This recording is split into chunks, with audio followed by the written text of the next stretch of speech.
Hello everyone. இந்த அங்கே தெரியுது பாருங்களேன், அந்த பட்டவன் சாமி கோயிலில் வந்து சாமி கும்பிட்றாங்க. ஸோ அதுக்காக எங்கள் ஏரியாவில் ஸ்ட்ரீட் லைட், கலர் லைட் போட்டிருக்காங்க. எவ்வளோ அழகாக இருக்குது பாருங்க. இப்படி போய் ஜிக்ஸாக்காக போய் இங்கே வரைக்கும் போகுது. பார்க்கவே ரொம்ப அழகாக இருக்குது.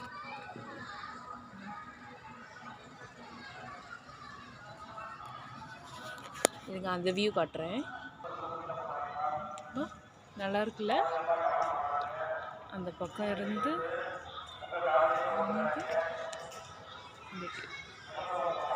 தேங்க்யூ.